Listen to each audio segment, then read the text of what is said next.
Have you ever paused to ask yourself, is there a more meaningful way to grow older than moving into a nursing home? For many seniors between the ages of 60 and 85, just hearing the words nursing home can stir a deep sense of unease. It can feel like giving up control, like stepping into a chapter you never chose, a place where decisions are made for you, where routines are imposed, and where so many small joys of life seem to fade into the background. But what if that wasn't the only path? Meet Harold, a retired postman living in Asheville, North Carolina. At 81, Harold still wakes up to the sound of birds outside his window and the smell of fresh coffee drifting from his kitchen. He loves his home where he raised his children and planted his rose garden decades ago. But when his arthritis worsened and simple tasks became exhausting, Harold didn't pack up and leave for a facility. Instead, he made a choice that more and more seniors across the country are making. He chose in-home care. In this video, we're going to walk through 7 real alternatives to nursing homes. These aren't theories or wishful thinking. These are real-life choices that older adults like Harold are embracing, rooted in dignity, independence, in the belief that aging should still feel like living. Some are simple, others are surprising, but all share one goal: to help you live on your terms. They empower you to remain who you are, not just another name in a hallway of closed doors. Maybe one of these ideas will feel right to you or to someone you care about. Stick around. What we discuss may shift how you view aging and help you reclaim control. If you're new here, I encourage you to subscribe and click the bell icon so you never miss a video. We bring empowering, practical content tailored specifically for seniors and those who love them.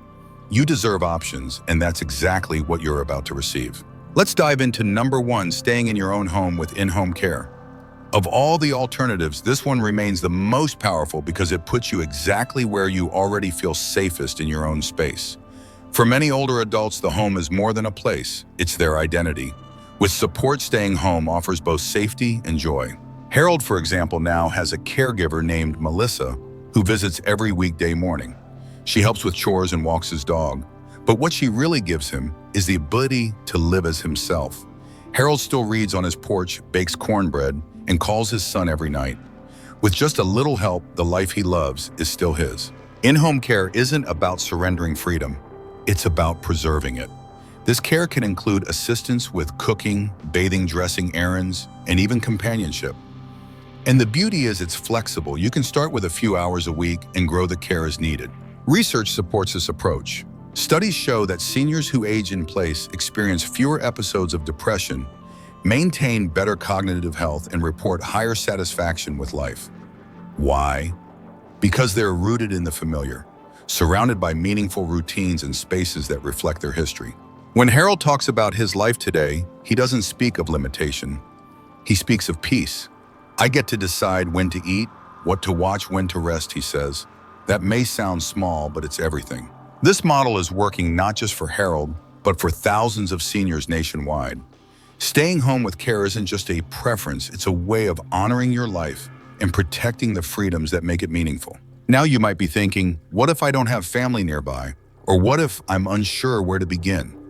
That's the beauty of this conversation. The options we're going to explore don't just depend on family ties.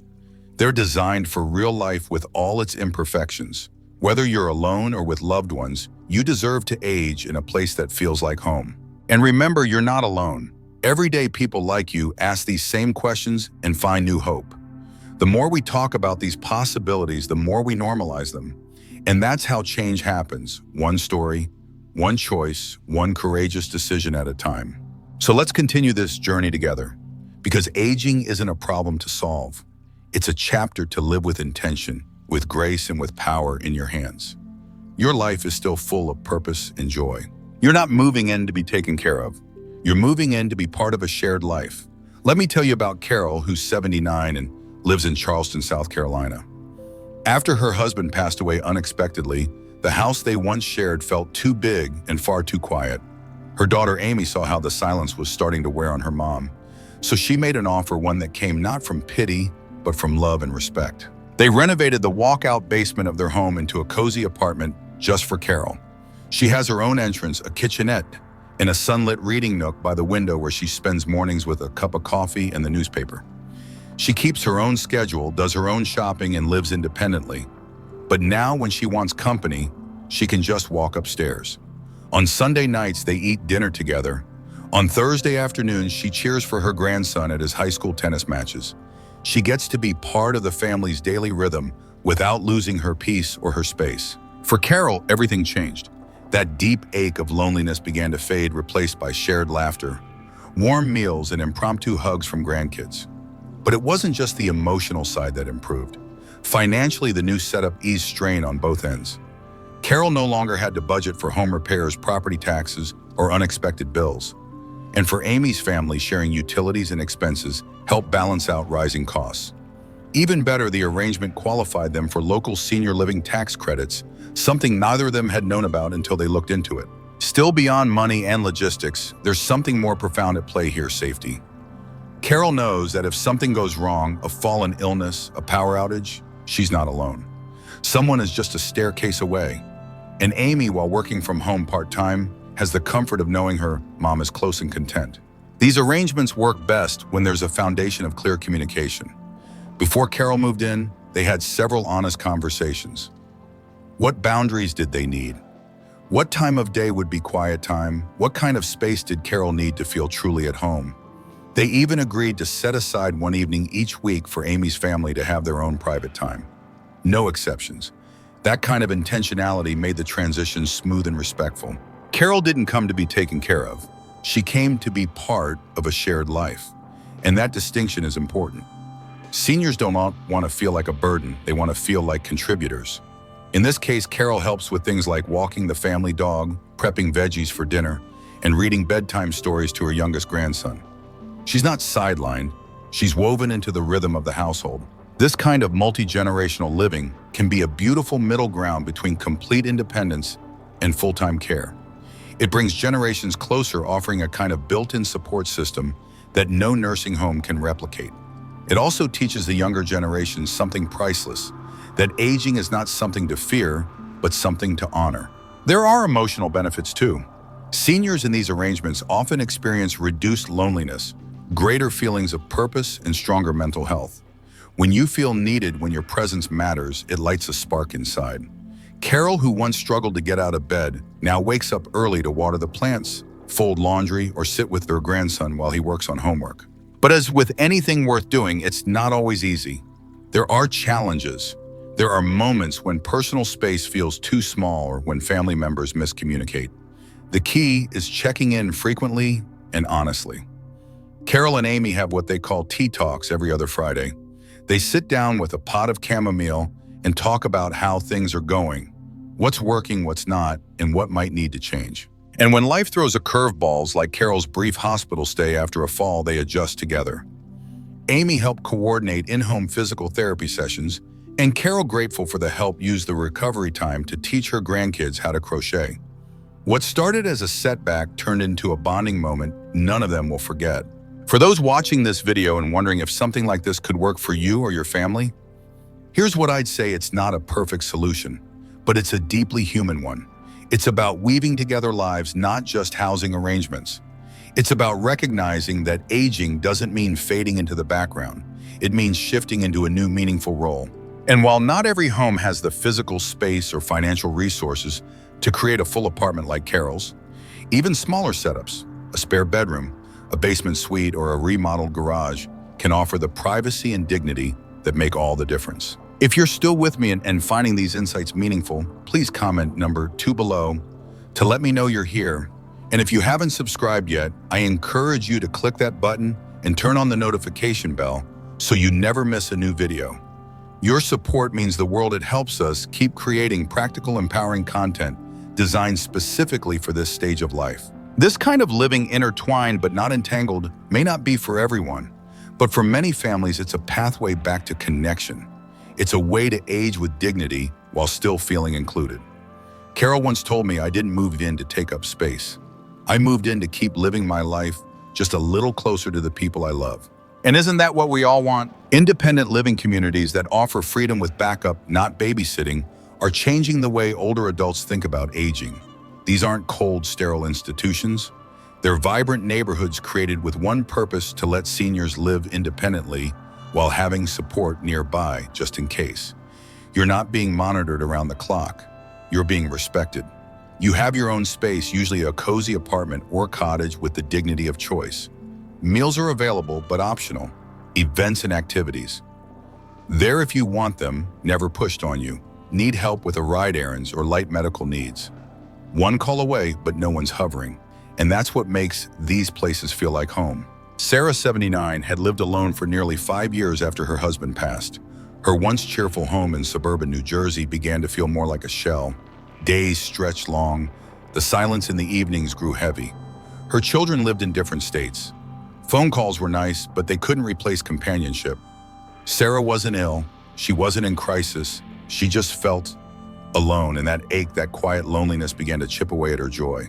After some careful consideration and a heartfelt talk with her daughter, Sarah visited an independent living community in Asheville, North Carolina. At first, she hesitated. She wasn't sure if she was ready to leave her home. But as she walked through the gardens, met the residents in the cafe, and saw the woodworking studio tucked behind the library, something inside her softened. She could picture herself here, not being taken care of, but living. Now Sarah wakes up and opens her curtains to the Blue Ridge Mountains. She joins a group walk 3 mornings a week. She signed up for a poetry club and now helps host Friday movie nights in the Common Lounge. She still does her own cooking most days, but some evenings she enjoys chatting over dinner with neighbors in the community dining room. She's made friends, real friends who know her story, who laugh with her, and who remind her she's far from forgotten. And this shift in Sarah's life isn't unusual. Loneliness is one of the quietest, most underestimated threats to seniors. It doesn't cause immediate harm, but over time it wears down the spirit, the immune system, and even cognitive health. Being part of a community, one where your life experience is understood and valued, can reignite a sense of purpose. Shared stories, shared laughter, shared moments. That's what makes life full again. What makes independent living communities so powerful is the diversity of their focus. Some center around nature with walking trails and gardening clubs. Others lean into creativity, painting classes, music nights, writers' workshops. And some, like the ones Sarah chose, are nestled near universities or cultural centers, offering lifelong learning programs. This means you're not just choosing a place to live, you're choosing a place to grow. This isn't a one-size-fits-all environment. You choose what fits your spirit. If you love animals, find a pet-friendly space. If you crave calm, pick one with quiet green areas. If you want activity, look for a bustling calendar. And perhaps most importantly, you get to decide your pace. No one rushes you. No one schedules your life. You hold the reins. For someone like Sarah, who had grown used to making her own decisions, but was starting to fear the silence in her days, this environment offered the perfect balance. She wasn't giving up her freedom. She was reclaiming her joy. The autonomy of having her own apartment paired with the gentle safety net of community life gave her what so many seniors long for: confidence. And the benefits go beyond emotional well-being. Studies show that seniors in independent living communities report higher life satisfaction, fewer hospital visits, and greater engagement with the world around them. It's not just about preventing decline, it's about promoting vitality. Another quiet benefit is the peace of mind it brings to families. Sarah's daughter, who lives 2 states away, no longer worries each time the phone rings. She knows her mother has support, companionship, and activities that bring her joy. She knows someone will check in, not intrusively, but enough to notice if something changes. That reassurance is worth more than words can express. But most of all, what makes independent living communities a smart alternative to nursing homes is the shift in mindset. It's not about, where do I go when I can't live alone anymore? It's, where can I go to live best at this stage in life? It's proactive, not reactive. It's hopeful, not fearful. And it's built on the belief that seniors deserve not just safety, but satisfaction. So if you're in your 70s or 80s and wondering what's next, know this: you don't have to wait until something breaks to make a change. You can choose a lifestyle that supports your independence while opening doors to connection. You can honor your desire for solitude without sacrificing access to support. You can move not out of necessity, but out of vision, like Sarah did. If you're still watching this video and finding these insights valuable, please comment number 3 below to let me know you're here. And if you haven't subscribed yet, I recommend you subscribe and turn on the bell so you don't miss any of our videos. Your support helps us continue creating content that's designed to empower, inform, and inspire older adults. Now let's keep going. You've heard about independent living, but what if you could stay in your own home and still feel just as safe and connected? That's what we'll talk about next. Number 4, aging in place with smart home technology. George, 82, lives in a small intergenerational community nestled in the outskirts of Santa Fe, New Mexico. After decades of working as a park ranger, he found himself alone when his partner passed away. For a while, he tried the usual senior housing route, but the silence, the structured days, and the sterile routines left him feeling more like a patient than a person. Then his niece told him about a community where people of all ages live side by side and everything changed. Now George spends his mornings tending to the shared garden with a young mother named Anna, whose toddler helps pick tomatoes with sticky fingers. In the afternoons, he teaches a pair of college students how to carve wooden figurines, a craft he learned from his grandfather. In the evenings, he eats dinner at the common table, where conversation flows from climate change to classic rock. In return, they help him figure out his smartphone, update his streaming apps, and introduce him to music he never thought he'd enjoy. He laughs more now than he has in years. This neighborhood isn't built around isolation or surveillance. There are no long, locked hallways or rigid schedules. Instead, you'll find winding paths, a community center buzzing with activity, open libraries, and walking trails dotted with benches that invite spontaneous conversation. The layout encourages people to cross paths, to talk, to share moments. It's not just good for the soul, it's good for the mind. Research has shown that seniors in these environments experience slower cognitive decline, feel more emotionally balanced, and live with a renewed sense of purpose. And the younger residents, they grow too. Living close to elders grounds them, expands their empathy, and shows them a world of wisdom that can't be Googled. For many, this is the first time they've had real, meaningful relationships with people outside their generation. They discover that age doesn't divide, it enriches. George says he no longer feels like a relic of the past. He feels like a bridge between generations. I may not move as fast, he chuckles, but my stories still run deep. That sense of being needed not out of pity, but out of genuine mutual respect, has revived his spirit in ways he never expected. It's not about charity. It's not about dependence. It's a shared ecosystem of care. This kind of living doesn't ask you to retreat from the world. It invites you to re-enter it with purpose, with joy, and with people who see you. If you've ever sat in your home wondering where your place is in the big picture, this might be the answer. Because connection, real connection, isn't just a perk of old age. It's a necessity. It heals, it uplifts, and it reminds you that you're still very much a part of the story. And sometimes healing doesn't come in a pill. It comes in the laughter over soup at a shared dinner table, in the knowing nod from a teenager who just learned something from your past, or in the simple presence of someone sitting beside you when the sun sets. In a world that too often forgets the value of age, these communities remember. And in doing so, they help seniors like George remember too. Final thoughts. Aging isn't about losing your place in the world. It's about finding where you belong next and claiming it with pride. Thank you for spending time with us today. If something here resonated with you, please let us know. Leave a comment below and share what spoke to your heart. And if you found this video valuable, consider liking, subscribing, and sharing it with someone you care about. Your support keeps this community growing strong. We'll see you in the next video. As I reflect on the story of Joan and her experience in an intergenerational community, I can't help but see parallels to my own life. Like many older adults, I sometimes find myself yearning for connection, something deeper than casual greetings or phone calls. The idea of living among people of different ages, sharing stories, meals, and laughter resonates with me. It reminds me that purpose doesn't fade with age. It evolves. Joan found a new role as a poetry mentor, and in doing so, she felt alive again. That's a powerful message. It tells me that even if I no longer work a full-time job or have the same responsibilities I once did, I still have value. I still have something to offer. Whether it's volunteering, mentoring younger generations, or simply being part of a community where people truly see one another, I realize that meaningful connection is not just a luxury, it's essential to health and happiness. So my takeaway is this: I must be intentional about how I spend my time and who I spend it with. I need to seek out opportunities that allow me to both give and receive, whether that means joining a local club, reaching out to neighbors, or exploring co-living arrangements. The story is a reminder that aging isn't about stepping back from life, It's about stepping into a new season with open hands and an open heart. And I'm ready to do just that. Thank you so much for spending your time with us today. If this video gave you a new perspective or helped you consider options you hadn't thought of before, we'd love to hear from you. If you found the content valuable and it spoke to your heart, please comment the number 9 below to let us know you were here and that the message resonated with you. Your comments truly help us understand what matters most to our viewers. And if the video didn't quite hit the mark for you, that's okay too. Just give us a like instead. Either way, your support helps us continue creating content that informs, inspires, and uplifts seniors across the country.